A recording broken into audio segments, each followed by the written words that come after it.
축복된 안식일 첫 시간에 하나님의 성전에 나오신 모든 분들에게 하나님의 크신 은혜와 축복이 함께 하시기를 기도합니다. 오늘 저희가 계속해서 다니엘서 공부하겠습니다. 오늘은 저희가 다니엘서 8장 공부할 건데요. 자, 다니엘서 8장은 벨사살 왕 3년에 다니엘이 본 환상의 내용입니다. 자, 다니엘서 8장을 보면 이렇게 구성이 되어 있어요. 1절부터 12절까지 하나님이 다니엘에게 이상을 보여주십니다. 그리고 그 이상에 대해서 거룩한 자들이 서로 대화합니다. 13절까지. 그 다음에 이제 다니엘에게 이 이상을 깨닫게 하기 위해서 가브리엘이 오고요. 20절부터 마지막 절까지 이제 가브리엘이 이 이상에 대해서 해석을 해줍니다. 자, 그럼 1절부터 보겠습니다. 나 다니엘에게 처음에 나타난 환상 후에 벨사살 왕 3년에 다시 한 환상이 나타나니라. 다니엘에게 처음 환상이 나타난 것은 언제냐면 다니엘서 7장 1절에 보면 벨사살 왕 원년입니다. 여러분, 왜 벨사살 왕 원년에 다니엘에게 하나님이 이상을 주셨다고 제가 말씀을 드렸냐면, 이제 바벨론이 거의 망해가는 그 즈음입니다. 벨사살이 왕이 되었을 때 하나님이 하나님의 나라가 어떻게 설 것을 보여주시고요. 그 다음에 다시 벨사살 왕 3년에 또다시 그것에 대해서 자세히 더 구체적으로 보여주십니다. 자, 벨사살 왕 원년에 봤던 이상이 어떤 것인지 잠시 복습합니다. 독수리의 날개를 한 사자도 있었고요. 갈빗대 3개를 입에 문 곰도 있었고요. 머리가 4개고 날개가 4개인 표범도 있었고요. 무섭고 놀라운 짐승도 있었고, 거기서 10뿔이 나오고 작은 뿔이 나왔습니다. 그런데 그것이 끝이 아니었죠. 하나님이 뭐 하신다고요? 심판하신다. 그것을 다니엘이 이상을 보고 마음이 복잡했습니다. 괴로웠습니다. 왜냐하면 작은 뿔이 하나님의 백성들을 괴롭히는 것 때문에 너무 힘들었겠죠. 하지만 그 일을 마음에 간직했습니다. 그래서 이제 하나님이 이제 벨사살 왕 3년에 또다시 이상을 주시는 것입니다. 다니엘서 8장은 이렇게 이해하시면 됩니다. 하나님의 나라가 언제 어디서 회복되는가, 그곳에 대한 내용이 여기 있습니다. 자, 8장에 보면 이 환상은 정한 때 끝에 관한 것입니다. 그러니까 이 다니엘서 8장의 이 이상은 끝에 관한 것이고요. 그때 성소가 정결하게 될 것이라고 말씀하십니다. 그러니까 하나님의 나라의 회복이 언제 된다고요? 정한 때 끝에. 무엇을 통해서 됩니까? 성소 정결을 통해서 된다라고 말씀하십니다. 자, 이게 무슨 얘기인지 다시 한번 좀 하나씩 살펴보도록 하겠습니다. 내가 환상을 보았는데, 이제 다니엘이 벨사살 왕 원년, 바벨론 마지막 왕 3년의 환상을 보았습니다. 그것을 볼 때 내 몸은 엘람 지방 수산성에 있었고, 내가 환상을 보기는 을레 강변에서 보았습니다. 여러분, 이게 무슨 이야기인지 전혀 감이 안 오실 겁니다. 안 오셔도 괜찮습니다. 설명을 드릴게요. 을레 강가 엘람 지방의 수산궁입니다. 주전 3000년경에 엘람 제국의 수도였고요. 이게 페르시아 제국의 겨울 궁전이 수산궁입니다. 그래서 에스더서에 보면 에스더와 모르드게가 활동했던 그 배경이 수산궁이에요. 그럼 여러분, 이게 왜 이게 나오냐 하면, 보세요. 여기 지금 바벨론 보이시죠? 파랗게. 그 다음에 그 옆에 메디아와 페르시아가 있어요.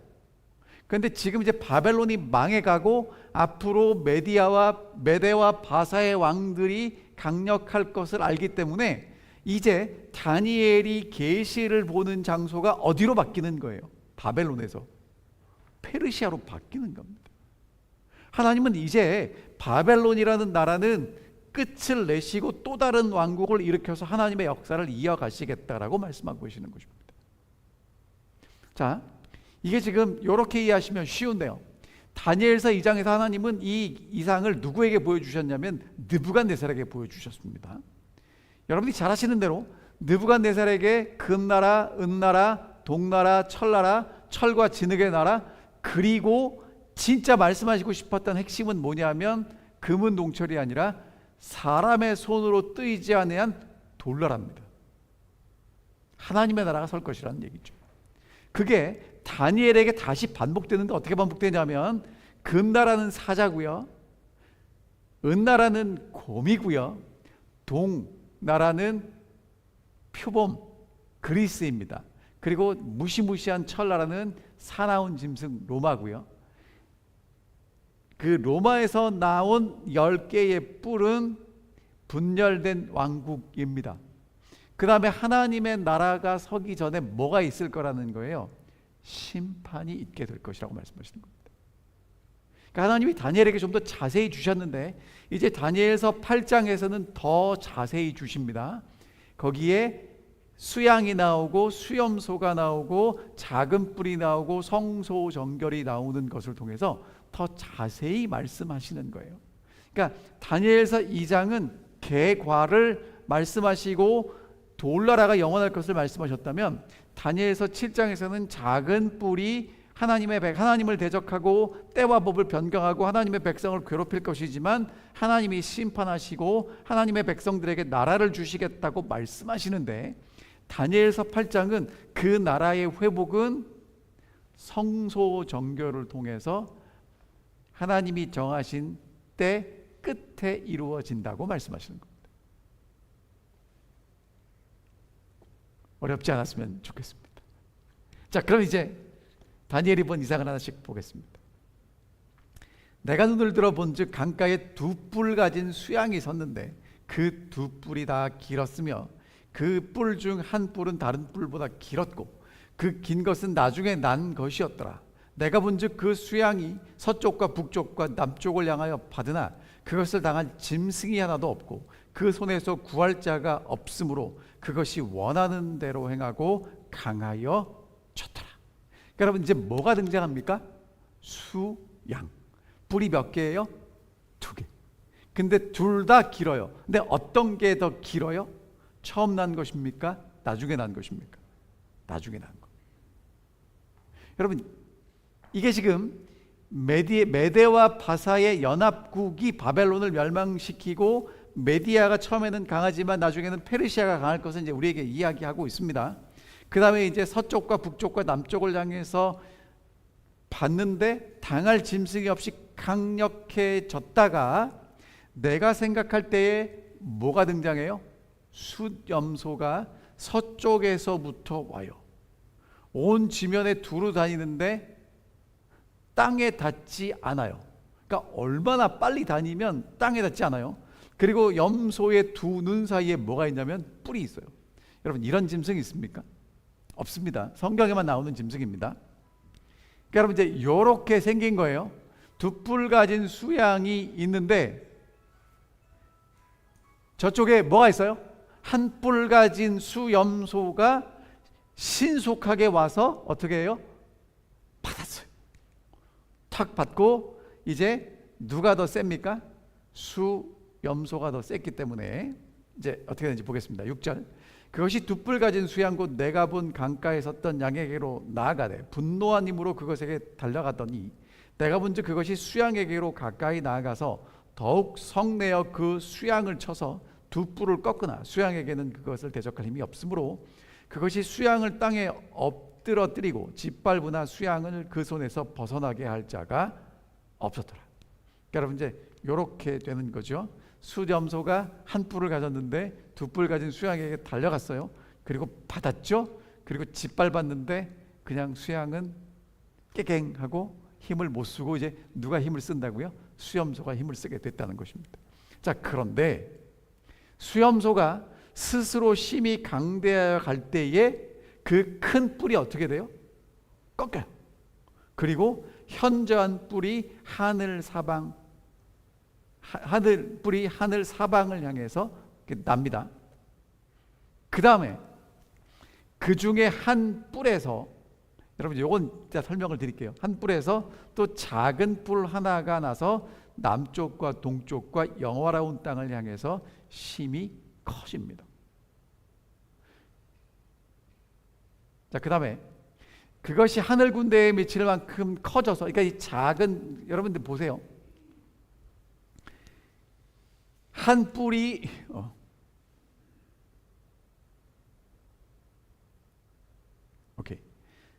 큰 뿔이 꺾이고 현저한 뿔 넷이 하늘 사방을 향해서 났는데, 그 중에서 그 한 뿔이 아니라 그 중에서 또 다른 작은 뿔 하나가 나는 것입니다. 남쪽과 동쪽과 영화로운 땅을 향해서 심히 커지고, 그 다음에 그게 하늘 군대에 미칠 만큼 커져서 군대와 별들 중 몇을 땅에 떨어뜨리고 짓밟고 스스로 높아져서 군대의 주제를 대적하며 그에게 매일 드리는 제사를 없애버리고 성소를 헐고 그의 악으로 말미암아 백성이 매일 드리는 제사가 넘겨진 바 되고 진리를 땅에 던지고 자의로 행하여 형통하게 됩니다. 여러분, 이게 무슨 얘기인지 모르셔도 됩니다. 설명 드릴 텐데 어쨌든 이런 존재가 있다는 거예요. 그때 이야기를 들으니까 거룩한 이가 다른 거룩한 분에게 묻습니다. 이 이상에 나타난 바, 매일 드리는 제사와 망하게 하는 죄악과 성소와 백성이 내어준 바 되고 짓밟힐 일이 언제까지 이르겠습니까? 라고 질문해요. 그때 뭐라고 대답하냐면 2300주야가 지나면 그때 성소가 정결하게 될 것이다 라고 말씀하십니다. 이게 다니엘이 본 환상이에요. 그러니까 여러분, 이제 이렇게 한마디로 정리할 수 있겠죠? 근데 여러분, 지금 이거를 왜 보여주냐면 성소 정결을 이야기하고 싶은 거잖아요. 그럼 여러분, 성소를 정결하게 하는 게 언제 나오냐면 레위기 16장에 나오는 대속죄일이고요. 성소에서 성소를 정결하기 위해서 무엇을 잡냐면 양을 잡고 염소를 잡습니다. 그러니까 지금 그러니까 태어날 때부터 성경을 배우고 성소에서 예배를 드렸던 다니엘에게 이런 표상을 보여주는 것은, 다니엘은 그냥 설명하지 않아도 이거는 대속죄일에 대한 것이고 성소가 더럽혀지고 짓밟혀지지만 2300주야가 되면 하나님이 성소를 정결하게 하시겠구나, 이제 이렇게 이해되는 세팅이라는 거예요. 자, 다니엘이 환상을 보고 뜻을 알고자 했습니다. 그때 사람 모양 같은 것이 다니엘 앞에 와요. 그 다음에 을레강 두 언덕 사이에서 사람의 목소리가 있어서 뭐라고 말하냐면, 가브리엘아, 이 환상을 이 사람에게 깨닫게 하라. 그러니까 여러분, 하나님이 다니엘에게 이 이상을 주신 다음에 다니엘이 깨닫지 못할까 봐 누구를 보내시냐면 가브리엘을 보내십니다. 그리고 깨닫게 하라고 말씀하셔요. 그러니까 오늘 여러분과 저도 이 이상이 무엇인지를 깨달으셔야 합니다. 그가 내가 선 곳으로 왔는데 그가 나올 때에 내가 두려워서 얼굴을 땅에 대고 엎드립니다. 여러분, 왜 땅에 대고 엎드렸을까요? 여러 가지 이유가 있을 것입니다. 이제 다니엘에게 온 존재가 정말 영광스럽고 두렵기 때문일 수도 있고요. 다니엘이 보았던 이 이상이 너무나 감당하기 어려워서 얼굴을 땅에 대고 엎드렸습니다. 그랬더니 이 가브리엘이 다니엘에게 이렇게 얘기합니다. 인자야, 깨달아야 된다. 이 환상은 정한 때 끝에 관한 것이다. 그러니까 하나님이 정한 기간이 있고 그 기간이 끝날 때 이 이상이 이루어질 거야 라고 말씀하세요. 그 얘기를 할 때 얼굴을 땅에 대고 엎드려서 깊이 잠이 들었습니다. 그랬더니 이 가브리엘이 다니엘을 어루만져서 일으켜서 세워요. 그리고 이렇게 얘기합니다. 진노하시는 때가 마친 후에 될 일을, 그러니까 진노하게 하는 때가 있고 그게 끝나게 되면 앞으로 일어날 일을 내게 알게 할 것인데, 이 환상은 정한 때 끝에 관한 것이다라고 말합니다. 그러니까 지금 하나님은 다니엘에게 뭘 보여주시냐 하면, 여러분 이렇게 이해하시면 더 좋을 것 같아요. 다니엘이 지금 나라가 망하고 성소가 황폐되고 바벨론의 포로로 잡혀가 있잖아요. 그럼 다니엘은 하나님의 뜻, 하나님의 약속 때문에, 하나님의 섭리 때문에 여기 와 있는 걸 알지만, 그래도 무엇을 정말 원하냐면 다시 예루살렘으로 돌아가서 하나님의 나라가 회복되는 것을 원하겠죠. 그런데 하나님은 그런 다니엘에게 지금 뭘 보여주시냐면 더 큰 걸 보여주시는 거예요. 다니엘이 지금 예루살렘이 회복되고 유대 나라가 회복되는 것을 정말 원했다면 하나님은 다니엘에게 뭘 보여주시는 거냐면, 하나님의 나라가 회복되고 하나님의 자녀들이 하나님께 돌아오는 궁극적인 회복을 함께 보여주고 계시는 거예요. 그래서 그게 마지막 때 끝에 관한 일입니다. 가브리엘아, 이 환상을 깨닫게 해야 된다. 이 환상은 정한 때 끝에 관한 것이고 그때 성소가 정결하게 될 거야, 이렇게 말씀하시죠. 근데 이것을 보고 난 다니엘입니다. 지쳤어요. 너무 힘듭니다. 여러 날 알았습니다. 그 다음에 이제 왕의 일을 보게 되죠. 다니엘은 정말 놀랐고요. 이것을 얘기해도 아무도 깨닫거나 이해하도록 도와주는 사람이 없었습니다. 그래서 이제 가브리엘이 이 이상의 해석을 말해주는데요. 자, 지금 두 뿔 가진 수양은 누구냐면 메대와 페르시아의 왕들입니다. 자, 여러분 지금 그림에 보면 저기 제가 동그라미 해놓은 게 두 개 보이시죠? 메디아와 페르시아입니다. 그리고 그 옆에 가운데 이 고동색으로 뭐가 있냐면 네오 바벨로니아가 있죠. 저게 이제 신 바벨로니아입니다. 되셨죠? 자, 그러면 이제 이게 어떻게 되는 거냐면 두 뿔 가졌어요. 그러니까 한 뿔은 페르시아고 한 뿔은 메디아인데, 처음에는 어떤 나라가 더 강했냐면 여기 지도에 보이시는 것처럼 메디아가 더 강해요. 근데 여러분, 이 메디아의 왕이 아들이 없고 공주가 있었는데, 만다네라는 공주가 있는데, 어느 날 꿈에 보니까 이 공주가 쉬를 했는데 그게 강처럼 흘러서 쫙 세계를 덮는 거예요. 이게 뭐야? 그리고 이제 해몽하는 사람들한테 물었더니 이 공주에게서 뭔가 심상치 않은 일이 있을 거니까 공주를 왕이 잘 지켜봐야 된다고.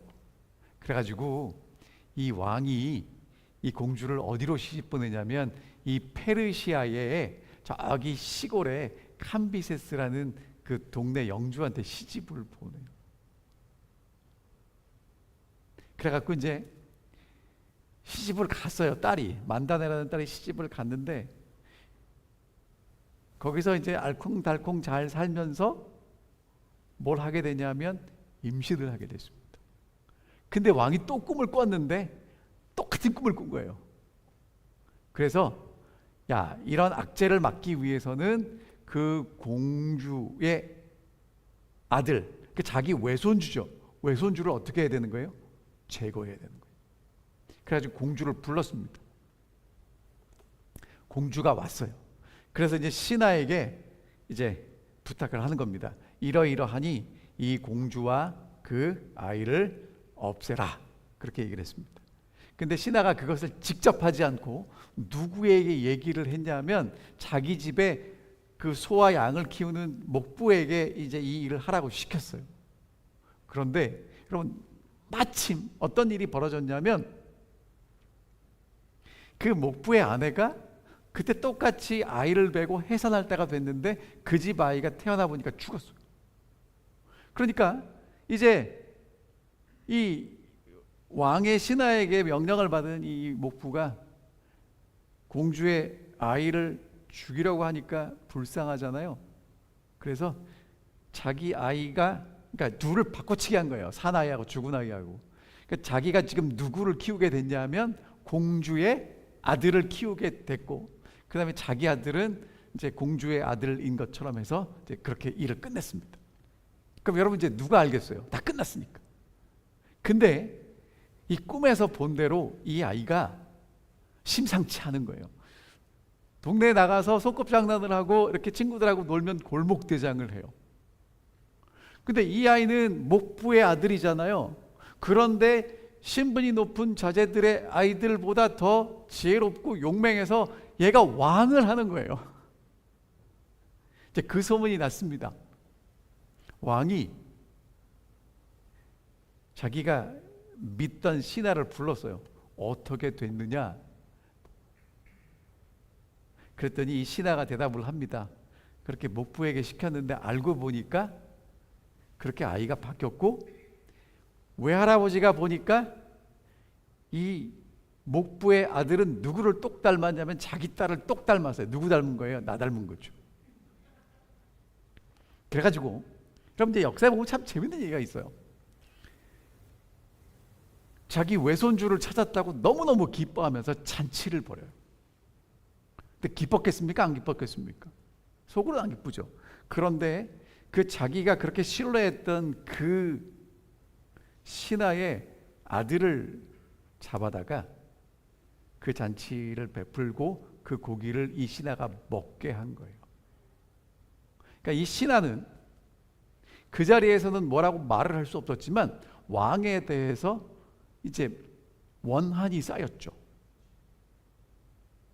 그래서 이제 이 신하가 그 앞에서는 태연하게 아무렇지도 않은 척 하고 나서 집에 돌아가서 이제 누구하고 이 왕을 제거하기를 계획을 세우냐 하면 그 만다네 공주의 아들, 그 왕이 누구냐 하면 성경에 나오는 고레스입니다. 사이러스라고 하는 그 페르시아 저 시골에 있는 그 왕과 이제 이 메디아의 왕의 신하와 함께 내통을 해서 메디아 왕을 제거하고 두 나라가 연합국이 돼요. 이게 이제 역사에 나오는 이야기입니다. 그래서 메디아와 페르시아가 두 나라였지만 한 나라가 되면서 처음에는 메디아가 더 강했지만 나중에는 페르시아가 더 강하게 되는 그게 됩니다. 자, 그 다음에 여러분들 이것도 좀 보여드릴게요. 지도에 보면 자, 메디아와 페르시아가 정복한 나라가 어느 나라냐면 여기서 볼 때 북쪽에 있는 나라가 리디아예요. 그 다음에 서쪽에 있는 나라가 바벨론이고 남쪽에 있는 나라가 이집트입니다. 그럼 여러분 보세요. 이렇게 돼요. 서쪽, 북쪽, 남쪽을 향해서 바다요. 그러니까 그 당시 바벨론과 리디아와 이집트를 다 통일했다는 거예요. 이제 그렇게 해서 이제 메데 페르시아의 시대가 가다가 어떤 일이 벌어지냐면 수염소가 등장합니다. 여러분 수염소가 등장하는데 이 수염소는 그리스의 왕이에요. 두 눈 사이에 있는 큰 뿔은 첫째 왕입니다. 그리고 뿔이 부러진 자리에서 네 뿔이 나는데 네 뿔은 첫 왕 같지 못하지만 그 분열된 네 나라가 서게 될 거라고 얘기를 해요. 자, 여러분 지금 이제 어떤 이야기냐면 저기 페르시아 제국 보이시죠? 저기 초록색이 페르시아 제국입니다. 그 다음에 저 옆에 아테네라고 보이세요? 아테네 보이시죠? 저기가 이제 헬라 제국이에요. 원래 헬라가 조만했어요. 그런데 이제 어떤 일이 벌어지냐면 이 헬라 사람들이 먹고 살기가 힘드니까 저기 이오니아라고 하는데 보이십니까? 저기가 에베소, 서머나, 버가모 있는 지금 그 지역이에요. 소아시아 지역이에요. 저기를 자꾸 와서 약탈을 해가는 거예요. 그래서 이제 페르시아에 있는 왕이 이 저놈들 가서 손봐줘야 되겠다. 왜냐하면 누가 더 커요? 페르시아가 크잖아요. 그래서 이제 페르시아와 그리스가 전쟁을 합니다. 이게 세계 역사에서 동양과 서양이 처음 붙는 큰 전쟁이에요. 3차 전쟁이 벌어졌습니다. 여러분 누가 이겨야 역사가 맞아요? 페르시아가 이겨야 되는데 3번 다 져요. 그 말도 안 되는 거예요. 그래서 그거 여러분 마라톤 얘기 아시죠? 이 아테네 시민들은 아테네 군인들이 나가서 이길 거라고 상상을 못하고 두려움에 떨면서 군인들이 가서 제발 이겨주기를 기대합니다. 왜냐하면 페르시아 대군이 오니까. 그런데 누가 이겼어요? 페르시아가 지고 아테네가 이겼어요. 그래가지고 그 승전보를 가서 전달하고 어떻게 해요? 죽잖아요. 여러분, 그런 페르시아 전쟁이 있은 다음에 그 다음에 이제는 그리스에서 페르시아를 쳐들어가는데 그 쳐들어갔던 왕이 누구냐면 알렉산더예요. 알렉산더가 20세 나이로 필리포스 2세를 대신해서 왕이 됩니다. 그리고 30대 초반이 되었을 때 그리스, 이집트, 인도까지 다 정복해버립니다. 여러분, 이게 옛날에 말 타고 싸웠잖아요. 요즘처럼 비행기 타고 싸운 게 아니라 말 타고 싸우는데, 코끼리 가지고 싸우는데 10몇 년 만에 이렇게 어마어마한 나라를 정복한 거예요. 그런데 30세 초반이 되어서 후계자도 제대로 세우지 않고 죽어버려요.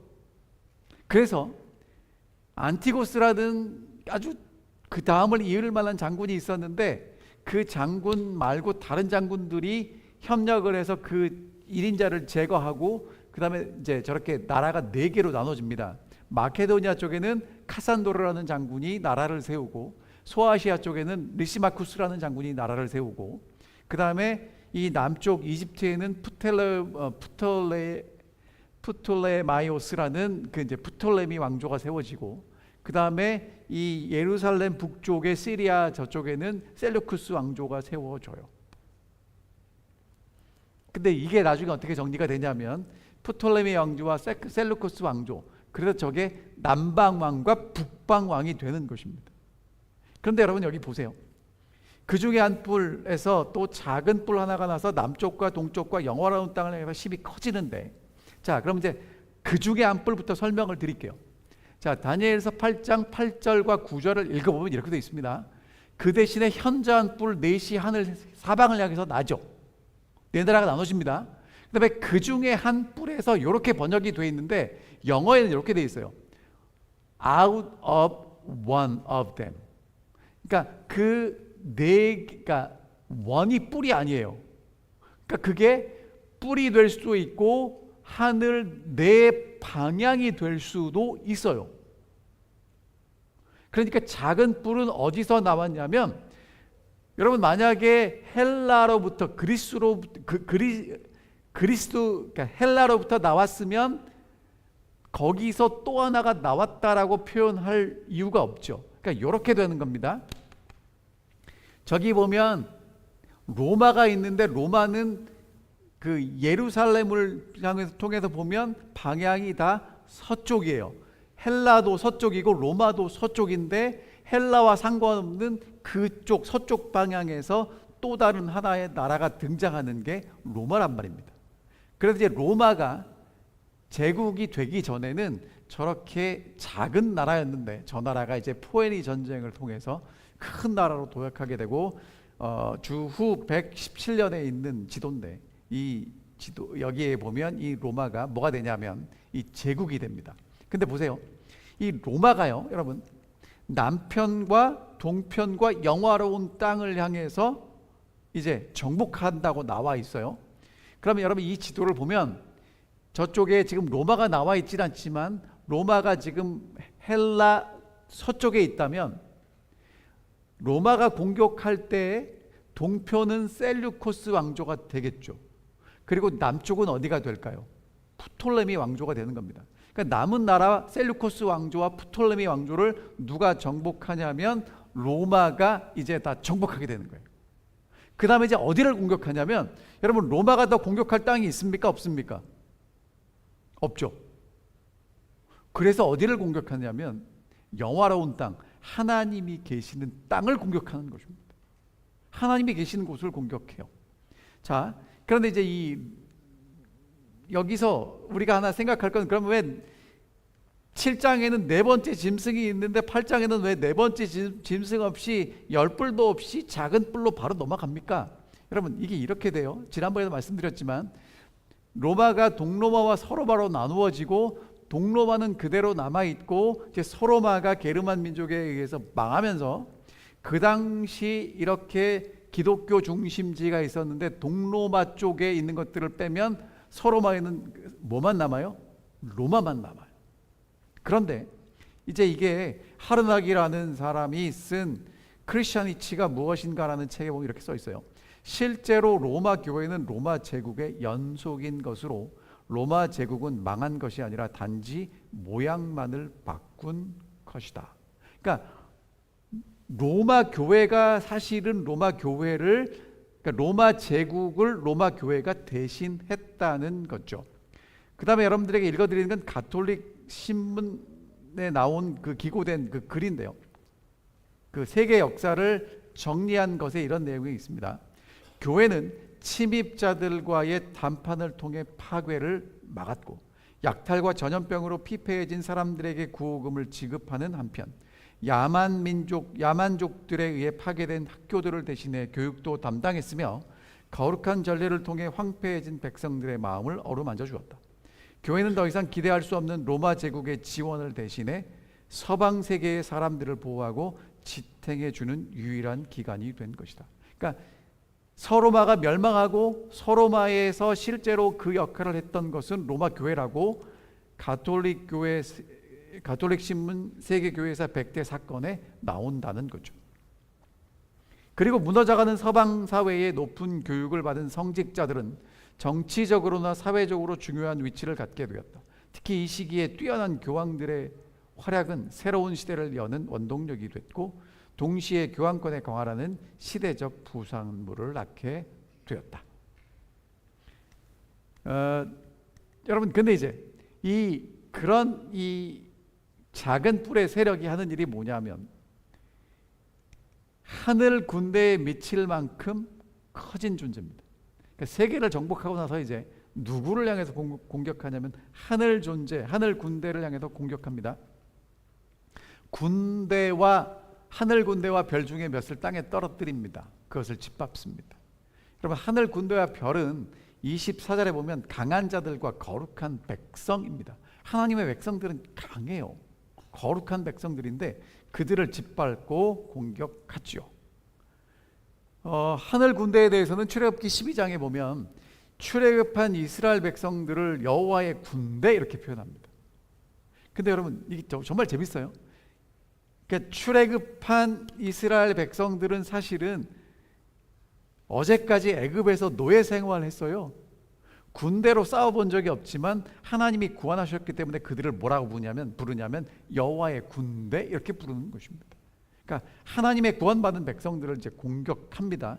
그리고 스스로 높아져 군대의 주제를 대적하는데, 여러분이 지금 이제 대쟁투 우리 교과 공부에 보시지만 이사야 14장에 하나님의 뭇별 위에 보좌를 높이겠다고 하는 존재, 성전에 앉아서 자기가 하나님이라고 하는 존재, 제가 지난 시간에도 말씀드렸지만 그렇게 주장하는 사람이 있습니다. 자, 그 존재가 작은 뿔이 하는 게 뭐냐면 매일 드리는 제사를 제하여 버리고 성소를 헐어버립니다. 그리고 그의 악으로 말미암아 백성과 매일 드리는 제사가 넘겨진 바 되고 진리를 땅에 던지고 형통했죠. 쉬운 성경은 이렇게 번역합니다. 그 뿔 때문에 하나님을 반역하는 일이 일어났고 백성들은 날마다 드리는 제사를 멈추었고 진리는 땅에 내 던져졌다. 그 뿔은 하는 일마다 다 성공했다. 그러니까 이제 작은 뿔이 어떤 일을 했는지는 제가 다음 시간에 조금 더 자세히 말씀드리겠습니다. 근데 어쨌든 하나님을 반역하고 날마다 드리는 제사를 멈추고 진리를 땅에 내어 던집니다. 여러분, 이게 얼마나 중요한 건지 다음 시간에 말씀드릴 테니까 이미 알고 계시겠지만 다시 한번 확인하시고 빠지지 마시면 좋겠습니다. 자, 그랬더니 여러분, 다니엘서 7장에서는 하나님이 보좌가 펼쳐져 있고 하나님이 뭐 하셔요? 심판하시는데 이제 다니엘서 8장에는 거룩한 두 분이 서로 말씀하고 계십니다. 뭐라고 말씀하시냐면 이렇게 말씀하십니다. 환상 속에 나타난 일들이 언제까지 계속될 것인가? 어떤 일이에요? 범죄하는 일이 매일 드리는 제사를 언제까지 대신할 것인가? 하나님의 군대와 성전이 언제까지 짓밟혀질 것인가? 여러분, 다니엘의 최대의 관심이 여기 있는데 거룩하신 분들도 이제 정한 기간이 있다는 거예요. 언제까지나 허락하지 않을 거라는 것입니다. 그러면서 뭐라고 말씀하세요? 2300주야까지니 그때는 성소가 정결하게 될 것이다. 성소가 회복될 것이다 라고 말씀하고 계십니다. 자, 그러면서 이제 다니엘에게 말씀하신 마지막 말씀이 뭐냐면, 이 작은 뿔이 꾀를 베풀어 제 손으로 속임수를 행하고 마음에 스스로 큰 체하며 평화로운 때에 많은 무리를 멸하고 스스로 서서 만왕의 왕을 대적하게 되겠지만 사람의 손으로 말미암지 않고 깨어지게 될 것입니다. 여러분, 이게 되게 중요합니다. 그러니까 이 존재는 어떤 존재냐면, 사람에 의해서, 누군가에 의해서 망하는 게 아니라 사람의 손으로 말미암지 않고 깨어진다는 건 누구의 손에 의해서 깨어진다는 것입니까? 하나님에 의해서 깨어지게 될 것이라고 말씀하는 것이죠. 여러분, 그러면 이제 여러분과 제가 한때, 두때, 반때, 42달, 1260일 그 기간이 언제인지 아는 것 중요한데 꼭 이걸 기억하셨으면 좋겠어요. 이 작은 뿔은 어떤 존재냐면 하나님의 통치 아래에 있다는 거예요. 하나님이 때를 정하는 존재라는 겁니다. 자기의 속임수와 꾀로 힘을 얻고 스스로 행하고 하나님을 대적할지는 모르지만 사람의 손으로 말미암지 않고 깨어질 때가 분명히 온다는 것이에요. 마찬가지로 여러분, 다니엘서 2장에서 하나님이 세우시는 그 나라가 세상의 나라를 쳐서 멸망시킬 것이고 그 나라는 사람의 손으로 하지 아니한 나라라고 말씀하십니다. 다니엘서 7장에서는 하나님이 심판하실 것을 보여주십니다. 10뿔에서 작은 뿔이 나와서 새 뿔을 빼고 성도들과 더불어 싸워 이기지만 옛적부터 항상 계신 자가 와서 심판하시고 성도들의 원한을 풀어주시고 성도들이 나라를 얻게 될 것입니다. 여러분, 여기서 원한을 풀어주시는 게 무엇인가? 제가 미처 설명을 못 드렸는데 어떤 장로님이 제게 질문해 주셨어요. 원한을 풀어주는 게 뭘까? 여러분, 성도를 위해서 신원한을 풀어주시고 성도들이 나라를 얻었다는 건 어떤 원한이에요? 나라를 빼앗긴 원한입니다. 근데 하나님이 그 나라를 다시 되찾아서 억울함을 풀고 그 나라를 다시 주시는 거예요. 그러니까 하나님의 심판을 통해서 작은 뿔은 멸망하게 될 것이고 그 심판을 통해서 하나님의 나라가 회복되고 거룩한 백성에게 그 나라가 주어지게 될 거라는 거예요. 이게 지금 다니엘서 7장을 통해서도 말씀하시는 것이고 다니엘서 8장을 통해서도 정말 하고 싶은 얘기는 뭐냐면 작은 뿔이 일어나서 그렇게 열심히 하나님을 대적하고 매일 드리는 제사를 드리지 못하게 하고 성전을 짓밟게 될 것이지만 2300주야가 되면 하나님의 성소가 회복되고 하나님의 나라가 회복될 것이라는 것입니다. 그럼 여러분, 하나님의 나라는 어디서 회복됩니까? 성소에서 정한 때 끝에 회복된다고 말씀하고 계시는 것입니다. 정한 때 끝에 성소가 정결하게 될 것입니다. 그래서 이제 다니엘서 8장은 이렇게 마칩니다. 이미 말한 바 주에 대한 환상은 확실하니 너는 그 환상을 간직하라. 이는 여러 날 후의 일임이니라 하더라. 뭐라고 말씀하셨냐면 이 환상은요 다니엘 시대에 이루어질 게 아니라 앞으로 나중에 이루어질 거라는 거예요. 현대인 성경에는 이렇게 번역되어 있습니다. 이미 너에게 설명한 대로 2300질이 지나야 성전이 회복될 것이라는 그 환상은 분명히 이루어질 것이다. 그러나 이것은 먼 훗날의 이 일이므로 너는 이 비밀을 아무에게도 말하지 말고 혼자 간직해라. 그러니까 여러분, 이게 이루어지기 전에는 다니엘도 잘 모르는 혼자 간직해야 되는 비밀이었어요. 그런데 이제 오늘 여러분과 제게는 이 비밀이 어떻게 됐냐 하면 풀어집니다. 그리고 이 비밀이 무엇인지가 어디에서 밝혀지냐면 다니엘서 9장에서 이제 밝혀지게 돼요. 여러분, 그래서 이 다니엘서를 통해서 하나님은 하나님의 나라를 어떻게 회복하실지에 대해서 지금 구체적으로 하나씩 다니엘에게 알려주고 계십니다.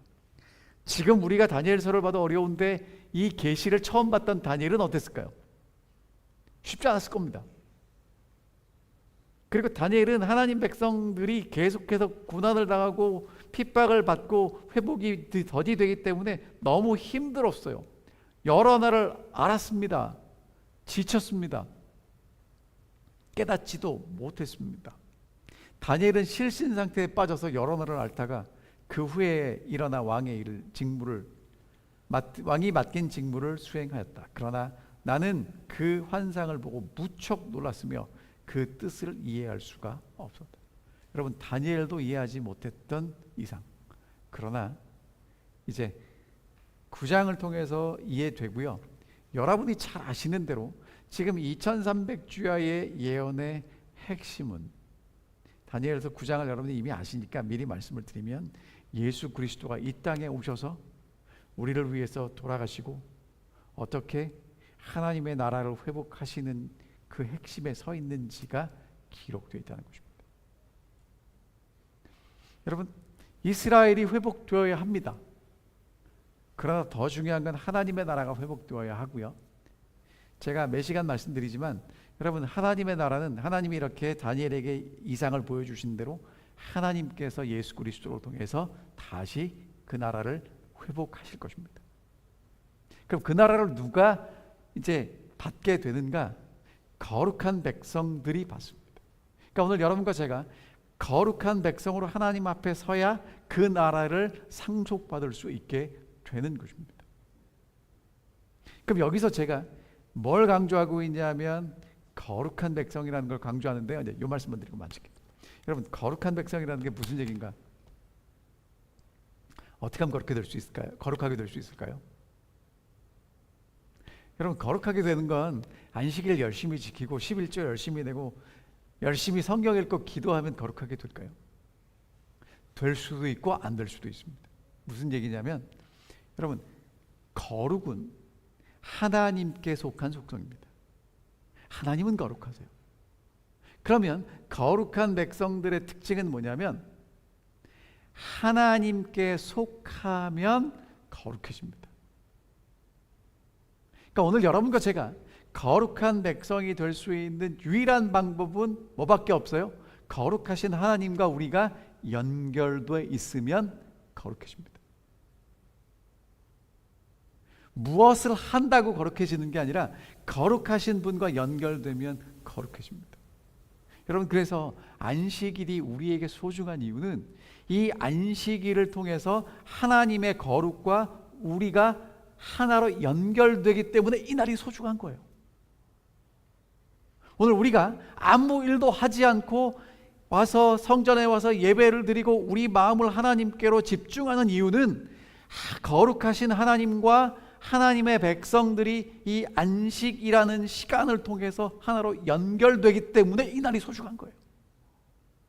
쉬기 때문에 피곤함을 다 풀고 편하게 쉬는 그것을 넘어서는 날이라는 것입니다. 여러분, 그렇게 거룩하게 된 백성들이 하나님의 나라를 상속받게 될 것입니다. 하나님이 그들에게 그 나라를 다시 돌려주시겠다고 말씀하십니다. 그러면 그렇게 거룩하게 살아가는 사람들이 어떻게 살아가는가? 여러분, 다니엘을 통해서 우리가 보여주시는 거예요. 다니엘은 뜻을 정해서 자기를 더럽히지 않겠다고 자기를 구별해서 살아갑니다.